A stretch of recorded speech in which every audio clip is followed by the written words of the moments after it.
everyone. Welcome to the Shot with Cosmos. Cheers to the Big Bada Boom SN1987A. Hey! Cheers. I was around for that. That is so cool. I was around for it too. I was 2. Yeah, me too. Well, I was actually almost 2. I was like at 1.5-ish. So I remember this actually. SN1987A. SN stands for supernova. Or Big Bada Boom. Big Bada Boom. When? February 23rd, 1987. Hey. Where? The Large Magellanic Cloud. That is one of our satellite galaxies of the Milky Way. Milky Way is gobbling it up with the small one as well, and they're located in the southern hemisphere. Yeah, I never got to see it. So you can't see it in the northern hemisphere. And what was it again? It's a big bada boom. We had a big explosion happen out in the sky that we saw with naked eyes. It was the first supernova in modern times to be seen. Oh, that's so cool. In the night sky. See, I didn't know that. Yeah. It is the first and closest supernova seen in the sky with naked eyes for 4 centuries. Oh, okay. Yeah. For 400 years. Meanwhile, supernovae are happening all the fucking time in the universe. Every second, like a supernova. Boom, a supernova happens. Boom, right now. Boom. So the last one that was observed in the sky without any telescopic aid, binocularic aid, was Kepler's supernova, SN1904. 1604 is when it was observed. This happened... It's so nice that they put the year in there. I know, right? This happened 168,000 light years away. So really, the Big Bada Boom itself happened 168,000 years ago because it just takes that long for light to reach us. But we got to first see it we got to first see that explosion in 1987. It was discovered by Ian Shelton and Oscar Duhalde at the Los Campos Observatory in Chile. And within the same 24 hours, Albert Jones in New Zealand saw it as well. So it was kind of like, everybody's kind of like, oh shit! And then everybody turned their telescopes to whoa! We got something going on over here. So what happened was a blue supergiant. Mm-hmm. So a big fucking boy star. All right. A big girl star. Either one. Big they star. All right. A big them star. Stars are stars. They don't have genders. They're not. We like to make things people, but they're not. It is a big star, much more massive than our sun. It was putting out 100,000 times the power of the sun when it went boom. Holy shit. That's a lot. Its expanding debris field glowed in visible light with the energy of 100 million suns. Wow. Bright as fuck. Don't look directly at the supernova blast. I mean, is that like more than the stars of the Large Magellanic Cloud?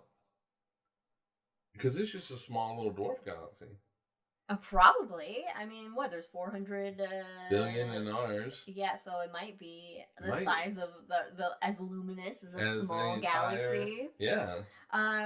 It is, so again, it's the first supernova that modern astronomers could study in great deal and get more data on what's known as core collapse supernovae.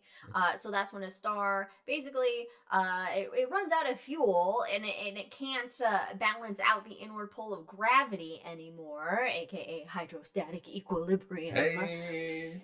And so gravity just goes, all right, and poof, it just impacts in on itself, essentially. And so the Atacama Large Millimeter Telescope in Chile, it found indirect evidence of the remaining neutron star. Oh shit! Really? So what's left after the supernovae is just the core, basically, of the star compressed down into what is known as a neutron star. All the electrons are squished together to form neutrons. All the electrons are squished into the protons, and they make neutrons. And they make neutrons.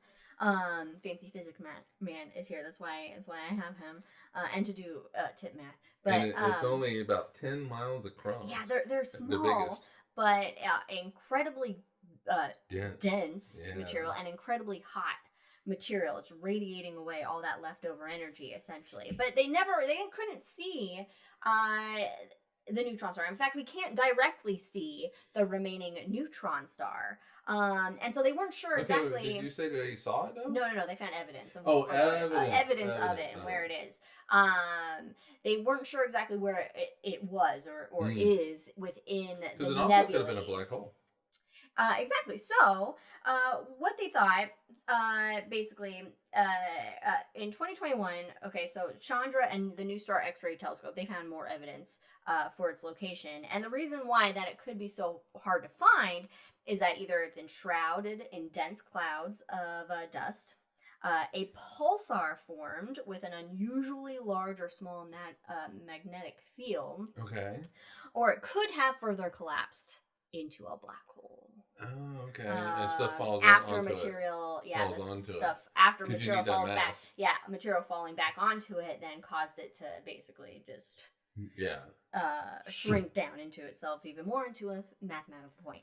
Like instantly. So basically what the evidence is showing is that there's a very bright patch of dust clumps that are close to the expected position of where this neutron star should be. Because it should be pretty much well in the center of the nebula.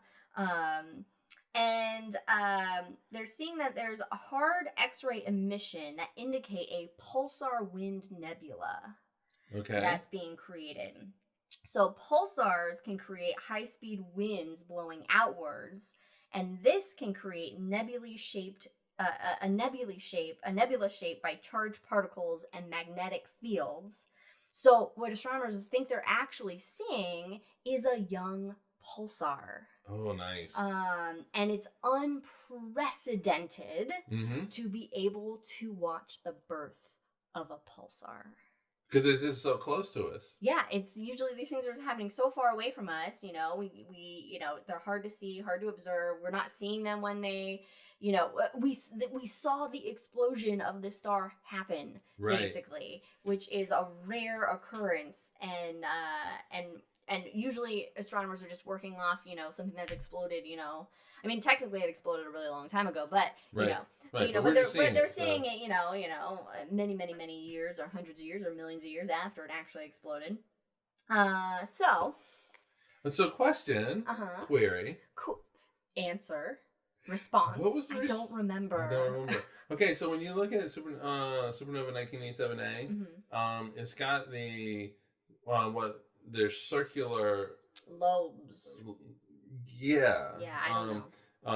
But they're circular on either side. Would that be it might be indicative of the indicative of the pulsar? Indicative. You broke up. The pulsar.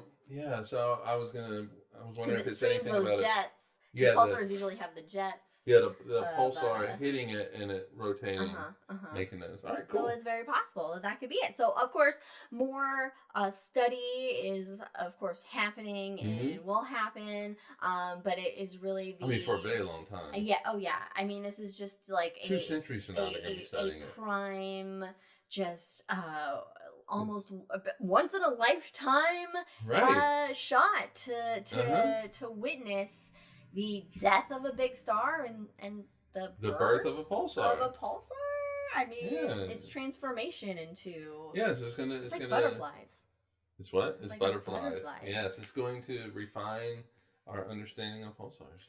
And since we're getting close to February 23rd of 2024, I should say, so happy Explosion Day from Earth, SN1987A, and happy 36th birthday, little pulsar baby. I'm older than it. But technically not, because it happened again 168,000 years ago. Yeah. We just saw it in 1987. Anyway, thanks for joining us. This was a shot. Follow us on all the things, Spotify, YouTube, have you, on the Twitters at Drinking Cosmos, everywhere else, Cosmos with Cosmos. We'll see you next time. Cheers, everybody. Bye.